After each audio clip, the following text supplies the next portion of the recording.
Ababbi balombye eddwaliro lya Mukono Church of Uganda emisana tuku ne babba ebintu. Bano okubadde omuwala omubalagavu atayinza kuteberezebwa kubeera mubbi, ssaako n'omusajja bakwatiddwa kamera z'eddwaliro ezibalaze nga bayingira buli kasenge ng'eyo mutabadde balwadde oba abasawo balese babbye buli kantu. Okusinziira kwa ddukanya eddwaliro lino Godfrey Bulega, bano banyaze ebintu by'abasawo ssaako n'ebyabalwadde omuli ensawo ez'omu ngalo n'ensimbi enkalu. Naye baamaliriza bayingidde awali private wing yaffe eyo babbayo kyasangibwa nti omulwadde yali afulumyemuko naye ne bataganjula ensawo ye ne babbamu ebintu bye. Bulega agambye nti basoose kulowooza nti abalwadde babbye ebintu kyokka bagenza okukebera ku kamera z'eddwaliro nga ziraga bulungi omuwala n'omusajja ababba. Omukyala ye yakola omulimu gw'okubba ng'omwami amuyambako gw'okuketta ani yajja kuba tokola kino.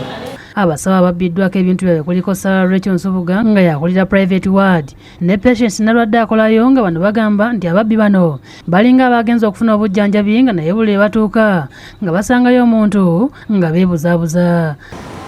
Naye baasigalawo ne bakozesa akakisa nga tugenda mu lanchi, baatandika baggulawo buli room nga bagenda bacekinga omutaali bantu bafuna omukisa okubbamu ebyalimu. Omwali abantu ne beebuzaabuza nga balinganga abalina gwe banoonya.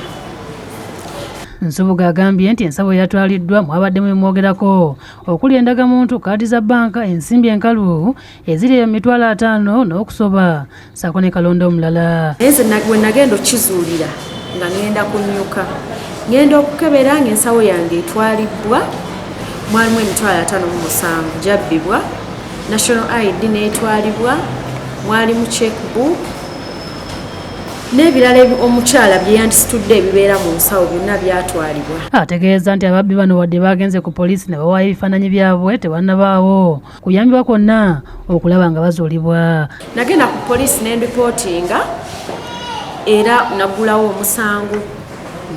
Poliisi ebadde tennaba kunkubira era nga tewannabaawo kyonna kikolebwa. Agaseeko nti ababbi bamukubidde essimu ne bamuweereza n'obubaka obulaga nti bw'aba ayagala ebintu bye abeeko e Kampala gy'agenda, ng'obubaka buno bumusindika mu kitongole ekimu ekiraga nti kyo kizuula n'okukwata ebiwandiiko ebibabibbiddwa. Era ne bafuna ennamba yange eya Airtel ne bafuna n'eya MTN.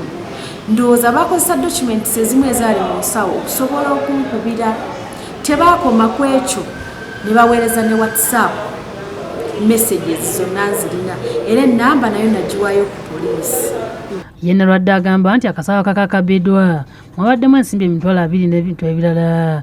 There was no any coin. I check the other things mandaba sente temuli yadde baali bandekeddemu only 600 shillings.